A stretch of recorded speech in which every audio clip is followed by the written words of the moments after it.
Hello, everyone. My name is Lauren, and I'm 33 years old. I am a housewife, and as I stand here today, I can't help but think about my life.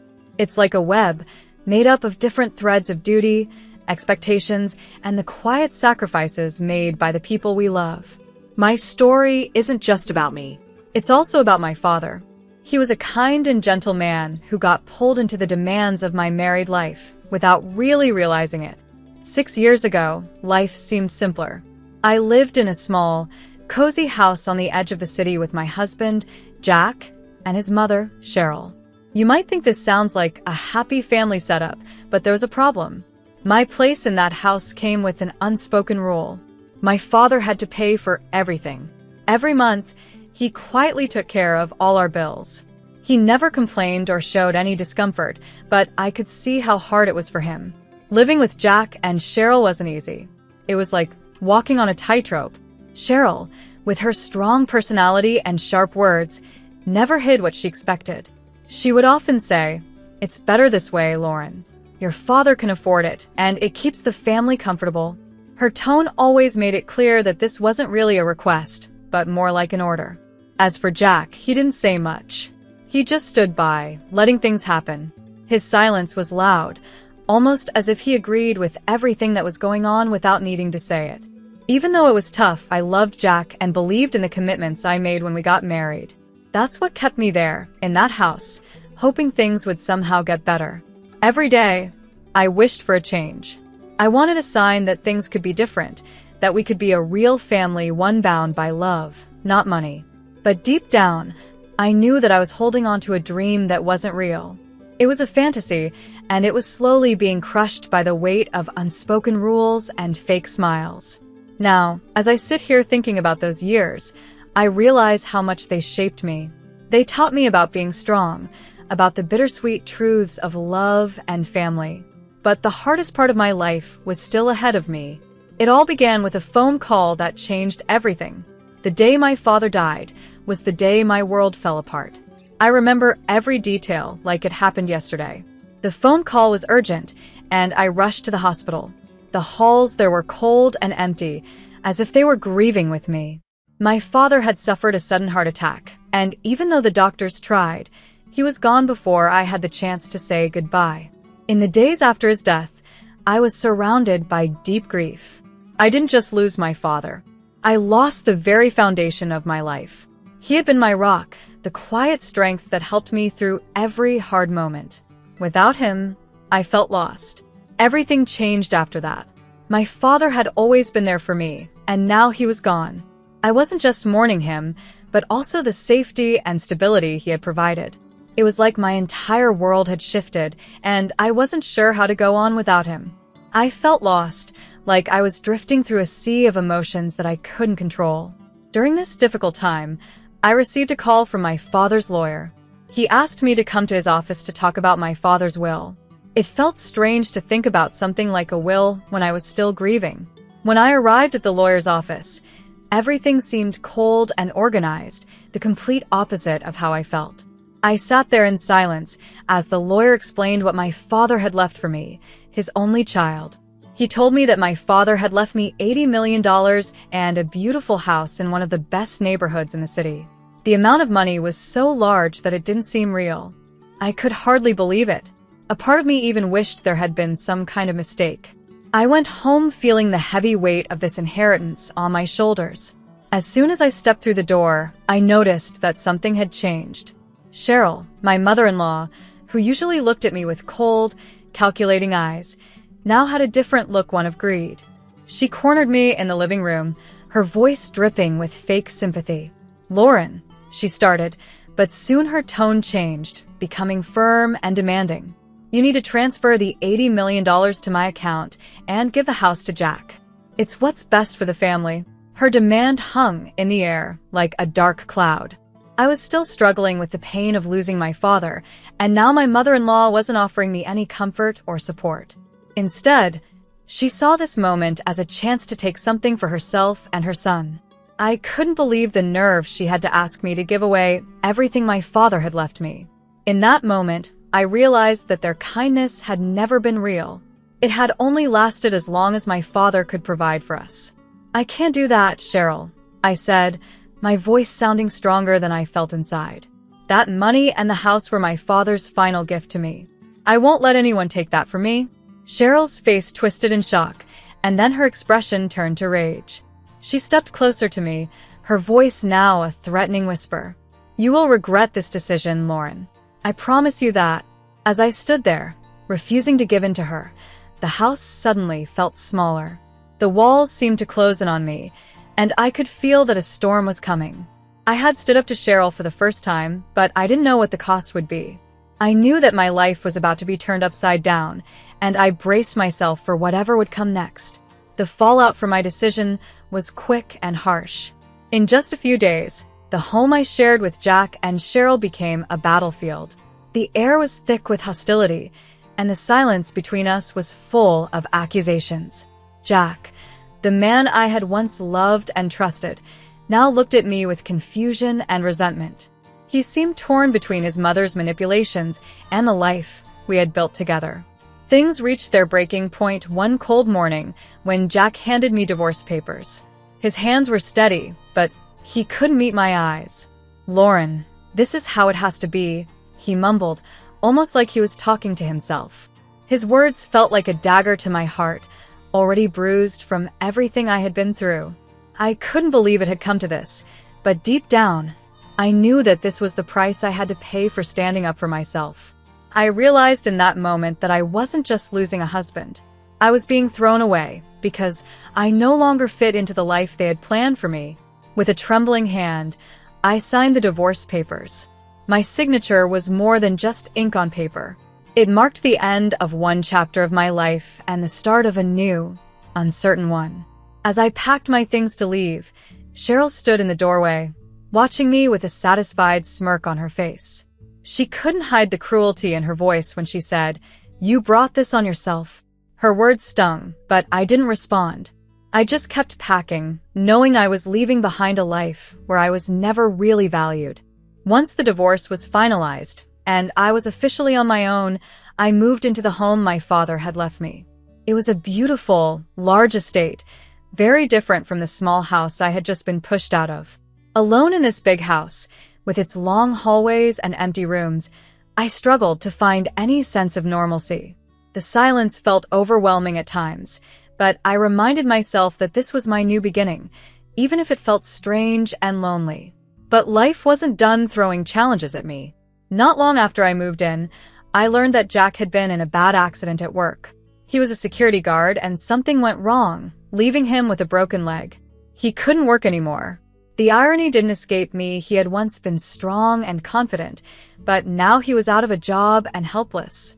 A few days later, Jack showed up at my doorstep, leaning on crutches. His face was full of desperation. He looked like a completely different person from the man I had once loved. "Lauren, I need help," he said, his voice quiet and uncertain. "I've made mistakes, but I'm in a bad place. I can't work, and I don't have anywhere else to go." I could see the pain in his eyes, and part of me wanted to help him. I could see he was hoping I would forgive him and help him pick up the pieces. But the wounds from our past were still too fresh. The betrayal was still too deep for me to overlook. I had learned the hard way that I needed to put myself first, no matter how much it hurt to say no. "I'm sorry, Jack," I said, my voice steady, though I felt a storm inside. "I can't. You made your choice, and now I have to make mine." As I closed the door on Jack, it felt like I was closing the door on my old life as well. The final connection to that painful chapter was gone. It was time for me to focus on rebuilding not just my home, but my entire life. The journey ahead was mine alone, and I knew I had to move forward, stronger and more determined than before. As I settled into my new reality, the quiet, empty rooms of the house my father left me no longer felt so lonely. Instead, they started to feel full of possibilities. This house, with its beautiful gardens and sunlit hallways, was a place where I could start over. It was where I would find myself again. I knew there would be challenges ahead, but I was ready. The struggles of my past had taught me to be resilient. Now, it was time for me to build a life on my own terms, without anyone else trying to control me. This was my chance to rise from the ashes, stronger and wiser, and create a future that truly belonged to me. I began to imagine a new purpose for my life, one that would not only help me heal, but also give back to others. I thought about creating a safe and welcoming place for elderly people who didn't have a home of their own. This idea was inspired by my father's dream of always wanting to help the community. He had a deep desire to give back, and I wanted to honor that. I decided to turn my estate into a home for the elderly. My goal wasn't just to provide them with a place to stay, but to build a lively and warm community where they could share their stories, wisdom, and laughter. I wanted it to be a place where people could feel at home and truly live out their golden years with joy. I put all my heart, energy, and resources into fixing up the estate. I worked on every room, making sure that each space felt comfortable and welcoming. Every small detail mattered, from the furniture to the decorations. I wanted the house to feel like a place full of warmth and kindness. The work was hard and tiring, but at the same time, it was incredibly rewarding. With every new thing I added to the home, I felt a bit of my old pain healing. The physical effort of renovating the house was also healing for my emotional wounds. As I worked day by day, I finally started to accept the end of my marriage and the betrayal that came with it. I realized that building this new home was not only creating a future for others, but also helping me move forward from my past. As the house neared completion, I started meeting the people who might move in. Each elderly person I spoke to had a unique story to share, and their faces showed a lifetime of experiences. There was hope in their eyes, and I could see they were looking forward to this new chapter in their lives. I listened closely to their stories, which were full of strength, resilience, and life lessons. Soon, the house started to fill with its new residents. The once empty rooms were now alive with conversation and laughter. One of the first residents, Mrs. Theresa May, stood out. She was an energetic 85-year-old with bright eyes and a love for storytelling. She quickly became the heart of our little community, sharing stories from her youth that were both funny and wise. Every evening, she would gather everyone in the common room, filling the space with laughter and sometimes even a few tears.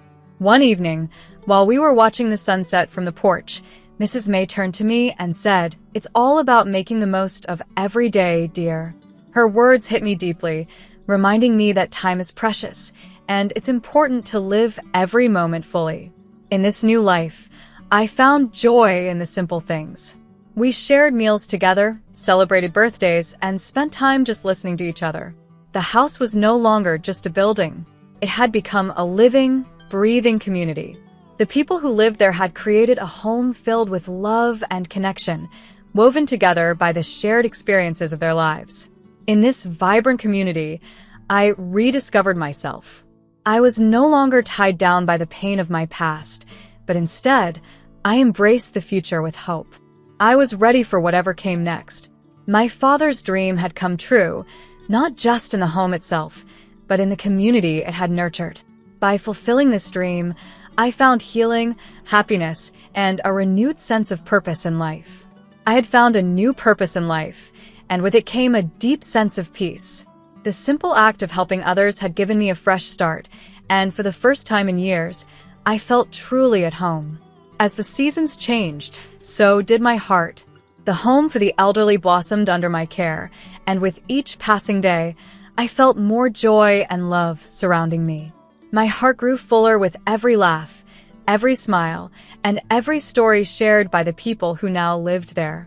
One day, while doing something as routine as visiting the local bank to manage the finances for the home, fate had a surprise in store for me. As I stepped up to the bank manager's desk, I froze for a moment, recognizing a familiar face. "Scott," I said, my voice filled with surprise. It was Scott, my childhood friend. He sat behind the desk, looking every bit the professional, but with the same warm eyes and gentle smile that had once been a source of comfort to me when we were kids. Back in our school days, we had shared many happy memories together. Now here he was after all these years. "Lauren, it's been ages," he said, his voice full of genuine happiness. We started talking, catching up on everything we had missed over the years. It was like no time had passed at all. We laughed about old times, remembering how we used to race our bicycles down the neighborhood streets and spend afternoons talking about our dreams. Yet, we were no longer those carefree children. We had grown up, and our lives had taken very different paths.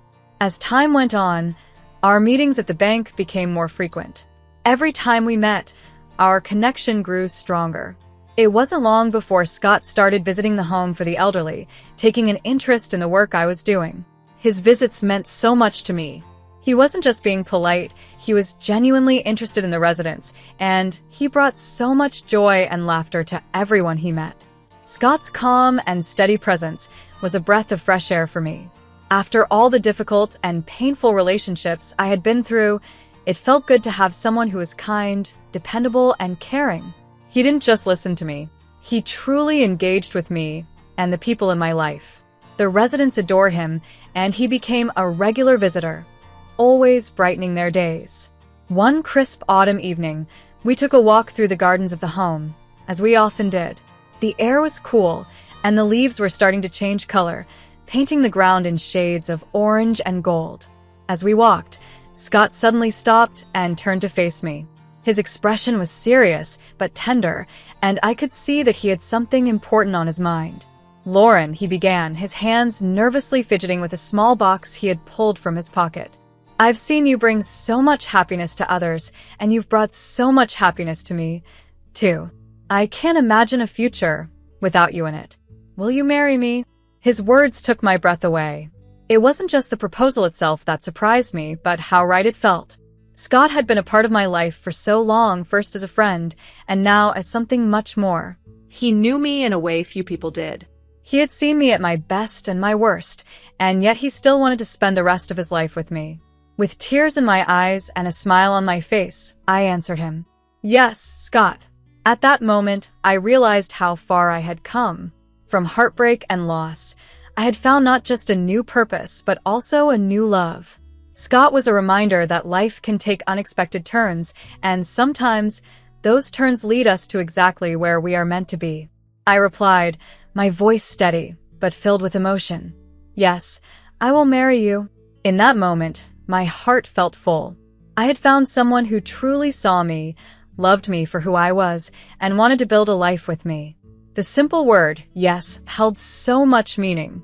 It was not only a promise to Scott, but also a commitment to myself, to embrace happiness and love after all the pain and challenges I had faced. Our wedding was a simple yet beautiful affair. We chose to have it in the very gardens where Scott had proposed. Those gardens had become special to both of us, a place of peace and beauty. We invited the people who had become like family to me, the residents of the elderly home I had created, the staff, and a few close friends. The golden hues of the setting sun made the whole scene magical, as if the sky itself was blessing our union. As we stood under the fading light, Scott and I exchanged vows of love and commitment. It wasn't a grand event with lots of fanfare, but it was perfect. It was real, sincere, and full of heart. We promised to stand by each other through life's ups and downs, to always be kind, and to support one another. I knew, deep in my heart, that Scott was the partner I had always needed but had never expected to find. Life with Scott brought a sense of completeness I had never known before. It wasn't just about being happy. It was about feeling whole. Together, we faced the small challenges of everyday life, from fixing little things around the house to handling responsibilities at the elderly home. But no matter what came our way, we always tackled it together. Scott was supportive and kind, always offering a comforting word or a helping hand when I needed it. The house, which had once been a symbol of my fresh start, now became a symbol of our shared future. Every corner of the house seemed to reflect the love and happiness that had blossomed between us. The same halls that had once echoed with my loneliness were now filled with laughter, conversations, and the warmth of a loving home. I could see how much my life had transformed, and I was grateful for every step that had led me to this moment. Looking back on my journey, I realized how far I had come. From the dark days of despair and uncertainty after my father's death and my difficult divorce, to the joy and peace I now felt, it was an incredible transformation. Life had thrown many challenges my way, but each twist and turn had taught me something valuable. The pain I experienced in the past helped me appreciate the beauty and happiness of my life now. If I had never gone through those difficult moments, I might not have understood the value of what I had now. The tough times had made me stronger, more resilient, and more aware of the importance of love, kindness, and community. I realized that life is full of unpredictable twists, but each step along the way had brought me closer to where I was meant to be. The elderly home I had created also became a special part of our journey. It was more than just a place where people lived. It had become a thriving community. The residents were like family to me, and they had welcomed Scott into their hearts just as they had me. Our home was filled with laughter, stories, and love, not just from us, but from everyone who lived there. The sense of belonging and connection made every day meaningful. I often found myself reflecting on the power of new beginnings. With every sunrise, I was reminded that life is full of endless possibilities. No matter what challenges or hardships come our way, there is always room for hope and growth. Change is not something to fear, but something to embrace with an open heart. I had learned that lesson the hard way, but I was grateful for it. Scott and I began to plan for our future together, always looking ahead with excitement. We dreamed of expanding the home for the elderly, making it even more of a sanctuary for those who needed it. We wanted to continue helping others, just as my father had always wanted. In a way, by living out this dream, I felt like I was keeping a part of my father's legacy alive. I knew he would have been proud of the life I had built and the choices I had made. Together, Scott and I shared a deep sense of purpose. It wasn't just about our love for each other, but also about the love we shared with the community around us. We had found a way to blend our personal happiness with a mission that gave our lives deeper meaning. Each day felt like a gift, filled with moments of joy and connection. As I think about the days ahead, I feel a sense of peace. I know that life will continue to bring challenges, but I also know that I have the strength to face them. With Scott by my side and a community that thrives on love and respect, I look forward to whatever the future holds. I am no longer afraid of what's to come because I have learned to embrace the changes and the opportunities that come with them. In the end, I am profoundly grateful for everything the good and the bad that brought me to this moment. Without the pain, I wouldn't have appreciated the beauty of my life now. With each new day, I am reminded of how far I have come, and I know that the journey ahead will be filled with love, laughter, and endless possibilities. Life is full of surprises, and I am ready for whatever comes next.